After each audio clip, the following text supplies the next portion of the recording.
So, the movie begins in a small and beautiful village where the people are celebrating the news that the village witch has died. In the midst of the celebrations, a fairy named Glinda arrives and confirms the witch's death. The villagers rejoice, and the posters of the witch around the village are torn down. As Glinda is about to leave, a little girl approaches and asks her, "How is a witch made, and why is she considered so bad?" Glinda becomes serious upon hearing the question and explains to the child, "Witches are not born bad, they are made bad. It is our attitude that shapes them this way." After this, the scene shifts to the past, where we see the birth of Elphaba, the magician. Elphaba was born with green skin, which led her father, the general, to reject her. It is revealed that Elphaba also possesses magical powers. Whenever she cried or got angry, things would start flying around her. Elphaba was deprived of her parents' love and care. As she grew up, Elphaba's problems only deepened. No one loved her, and she was often left alone. However, she had a younger sister named Rose, who was very beautiful but had one leg that was handicapped. Elphaba loved her deeply and cared for her. One day, while Elphaba was telling a story to Rose and her friends, all the children started making fun of Elphaba, which made her angry. Using her magical powers, she picked up stones and hurled them at the children. When the general found out about this, he was furious with Elphaba's actions. He immediately took Rose away from her, leaving Elphaba all alone. The scene then shifts back to Glinda and the villagers. Now, the villagers have built a massive statue of the witch, which Glinda burns down. As she is about to leave, another girl asks, "Was Elphaba your friend? Is that why you're talking like this about her?"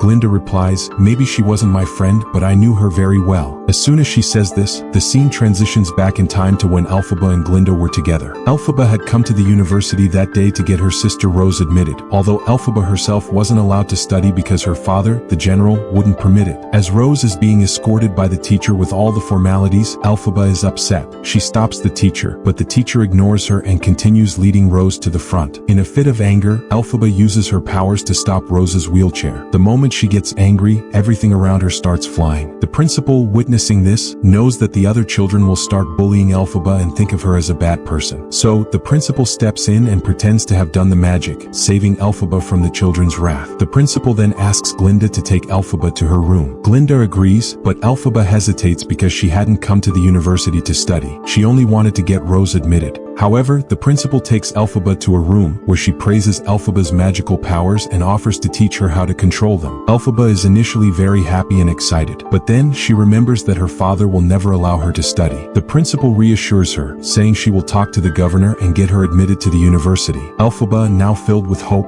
is overjoyed. Later that evening, Elphaba goes to Glinda's room to stay for the night, only to find it in complete disarray with no space for her. When she tries to make space for herself, Glinda stops her. This causes Elphaba to get angry again, and once more things start flying around the room. The tension between the two escalates, and Elphaba ends up throwing things around to create her own space. The next morning, word of their disagreement spreads, and it becomes clear that a team has formed against Elphaba and Glinda. However, Glinda's side quickly gains support, and no one stands with Elphaba. Elphaba continued to face the wrath of her peers. They started bullying her relentlessly, and soon, everyone in the mess abandoned her. In class, the students made fun of her, and it seemed like Elphaba was isolated by everyone. When the class began, a professor, who was an animal, entered. The professor struggled to pronounce Glinda's name correctly, and Elphaba, sympathizing with the teacher, stood up for him. She reassured him that his mistake was nothing to be embarrassed about. The professor began his lecture, explaining how, in ancient times, humans and animals lived together peacefully. But as food became scarce, humans began killing animals for survival. Eventually, they decided to enslave them instead. As the lecture continued, Elphaba noticed that the professor was deeply saddened by the ongoing mistreatment of animals. He left the class in despair, and Elphaba, understanding his sorrow, followed him. She saw that, like her, the professor had never been given the rights he deserved, and they bonded over their shared experience of being misunderstood. Meanwhile, the principal had begun training Elphaba to control her magical powers. Elphaba could lift objects with her magic, but when she became angry, things would start to break and fly uncontrollably. Instead of scolding her, the principal was pleased, seeing Elphaba's immense magical potential. Later that night, as Elphaba was about to visit the professor again, she overheard him talking to his people. He told them that it was time to pack their things and leave. The professor was disheartened, explaining that they had no place left here and they would have to find a new place to go. As Elphaba heard the professor's words, her heart sank. The professor's fears echoed in her own mind. The day is not far when humans will kill us. Saddened, Elphaba turned to leave, but just before she did, the professor called her inside.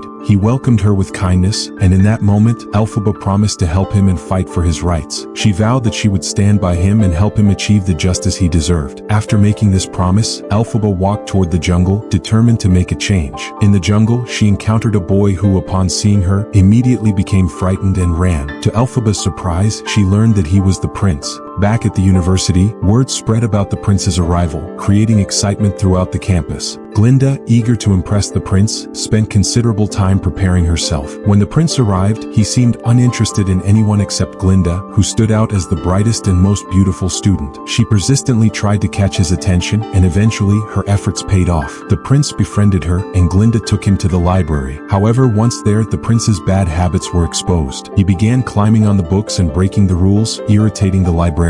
To further annoy the librarian, the prince started singing, and soon Glinda and the others joined in, singing and enjoying the moment, while Elphaba stood off to the side, feeling excluded. As the scene shifted, we saw a boy inviting Glinda to the prom party. Glinda, however, wanted to attend with the prince, so the boy offered to take Rose instead. Rose was thrilled by the invitation, but when she told Elphaba, Elphaba grew suspicious. She felt that there might be a hidden motive behind Glinda's actions, but Rose didn't understand and grew angry with Elphaba for trying to stop her. Meanwhile, Glinda was preparing herself beautifully for the party. As Elphaba entered the room, Glinda's friends found an unusual cap among her belongings. The cap, which looked like that of a witch, had belonged to Glinda's grandmother. They teasingly gave the cap to Elphaba. Everyone went to the prom party, and the night was full of laughter and dancing. Rose was happy, as was Glinda, who was dancing with the prince. Elphaba, still wearing the cap Glinda had given her, entered the party. However, her unusual appearance quickly drew the attention of the crowd, and they began making fun of her. The laughter grew louder, and feeling humiliated, Elphaba took off the cap and placed it on the ground. She started dancing alone because she hadn't come with anyone. The crowd continued to mock her, laughing even more at her odd dance. Seeing this, Glinda began to feel guilty, realizing that Elphaba was being ridiculed because of her. To ease her guilt, Glinda joined Elphaba in the dance, mirroring her movements. As Glinda danced with Elphaba, the others began to recognize their mistake, and slowly they too joined in. It was a moment of acceptance. Elphaba, once an outcast, was now included with the rest of them. It was a turning point for Elphaba, as all the bitterness she had felt toward Glinda melted away. The two of them hugged, their anger gone. After the party, they returned to their room, talking like friends for the first time. In the midst of their conversation, Glinda shared her secret. She and the prince were going to get married soon, but no one knew, only Elphaba. After revealing her secret, Glinda turned the question back to Elphaba, asking about her secret. She assumed Elphaba's secret was the green bottle she always kept under her pillow. Glinda, eager to know, quickly reached for the bottle, expecting Elphaba to confess. However, the bottle wasn't Elphaba's secret. She swiftly grabbed it back and placed it under her pillow. The bottle, Elphaba explained, belonged to her mother. Seeing Elphaba's protective gesture, Glinda grew frustrated and retreated to her bed. Then, after a moment, she claimed. She confessed that her father, the governor, didn't like her because she was born green. He had hoped their second child wouldn't be like her. In a desperate attempt to change her, the governor had made her mother drink milk every day. As Glinda explained that Elphaba wasn't to blame for the series of events that led to her mother's death and Rose's disability, Elphaba continued to feel a deep sense of guilt. She believed that if she had not been born the way she was, none of this would have happened. Rose wouldn't have been born prematurely, she wouldn't have been handicapped, and her mother would still be alive. These thoughts deeply troubled her, and she was visibly upset. Glinda, noticing Elphaba's distress, reassured her that none of this was her fault. She tried to change the mood by helping Elphaba with her appearance. She did her makeup and changed her style. The next day, when Elphaba went to the university, she was greeted with admiration from everyone. Even the prince, who had previously ignored her, stopped to talk to her. This newfound attention lifted her spirits, but deep inside, Elphaba still carried the burden of her past. Later, Elphaba went to meet her professor, the animal, only to discover that the situation for animals in their world had worsened. Because animals were no longer safe, many were being forced out of the college. As Elphaba entered her professor's class, she witnessed the painful sight of the animals being expelled, and her heart sank. Before the class could officially end, a new professor entered with security guards, who quickly began ushering the animals out. Elphaba wanted to help but felt powerless in the face of this injustice. The new professor, a man who seemed to embody the oppressive system, had brought a small lion cub with him, keeping it in a cage to demonstrate the captivity animals would now face. This act made Elphaba furious.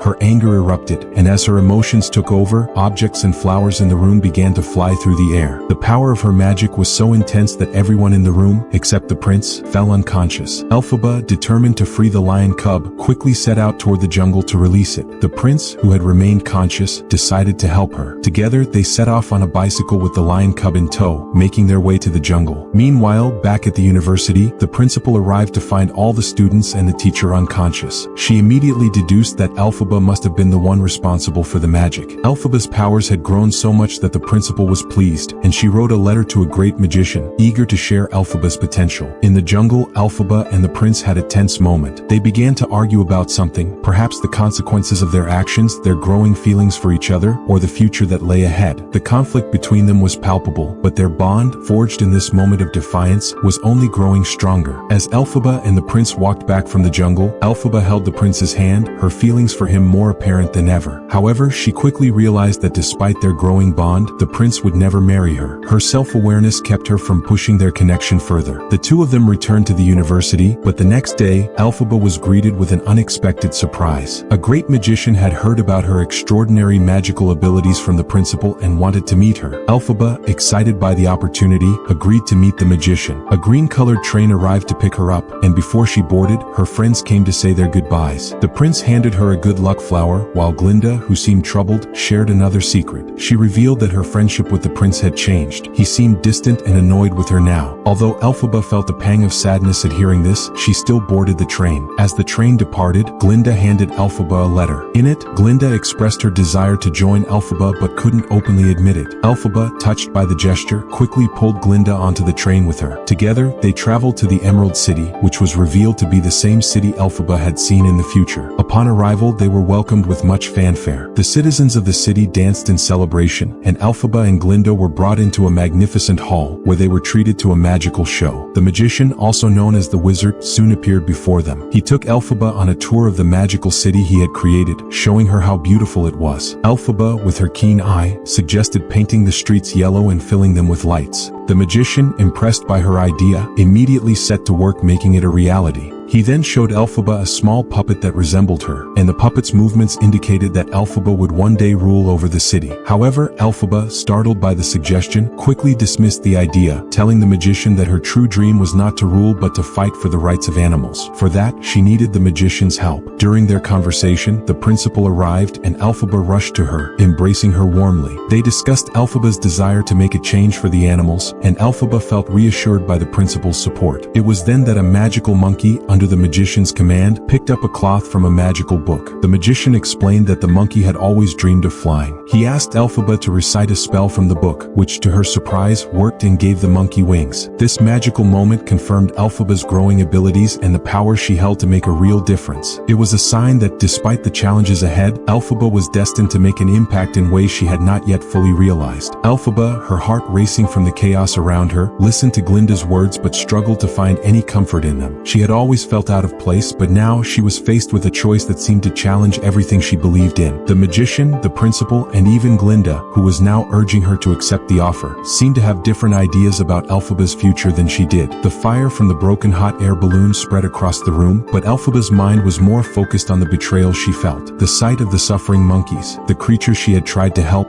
haunted her. She didn't want to be used, manipulated, or controlled. The idea of becoming part of a system that treated animals as slaves, as tools to be exploited, was too much for her to bear. Elphaba, despite the pain and the uncertainty, knew she had to make a stand. "I can't accept their offer, Glinda," she said, her voice filled with conviction. "I can't be part of a system that hurts others, no matter how much power it promises me." Glinda, though torn between her loyalty to Elphaba and her desire to secure her own place in the magical world, began to see the truth in her friend's words. But she was also afraid of losing everything she had worked for, her new status, her chance at greatness. "But Elphaba," she tried to reason, "this could be your chance to be powerful. You don't have to be alone anymore. You can finally have what you deserve." Elphaba shook her head, her emerald eyes filled with sadness.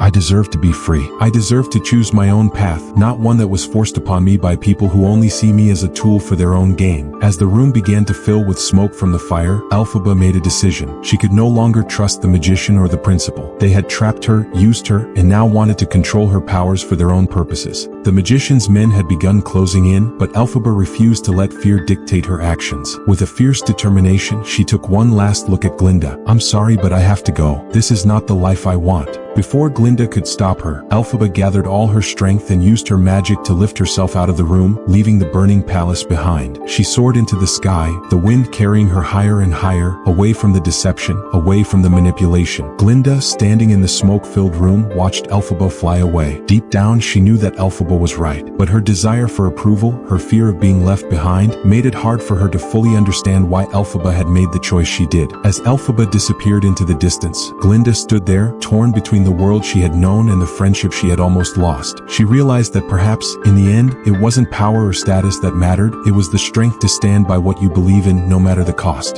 Elphaba's heart broke as she saw Glinda align herself with the principal. The betrayal felt like a knife to her soul. She had always believed in the goodness of their friendship, but now, in her most vulnerable moment, Glinda had chosen power and acceptance over the truth. Her world, already shattered by the cruel treatment of the university and the betrayal of those she had trusted, seemed to crumble further. How could you? Elphaba whispered, more to herself than to Glinda, as she felt the weight of it all. She had always tried to help, always tried to be a force for good, and now the very people she had hoped to trust had turned against her. The city, which had been her home, had rejected her. She wasn't just leaving behind the physical place, but the people, those who had always judged her for something she couldn't control, something she had never asked for. The principal's announcement that she had stolen the book only solidified the hatred in the hearts of the villagers and the university students. Elphaba was now the villain in their eyes, and they had been fed a narrative of her being a thief, a criminal. Everyone turned against her, and even Glinda, once her close friend, now seemed to be a part of the system that had cast her aside. Is this what they wanted? To turn me into a monster? Elphaba thought bitterly as the broom carried her farther from the city. If you enjoyed this story and want to hear more, don't forget to hit that subscribe button. Stay tuned for more amazing content, and join the journey of discovery, inspiration, and fun. Subscribe now and be a part of the community.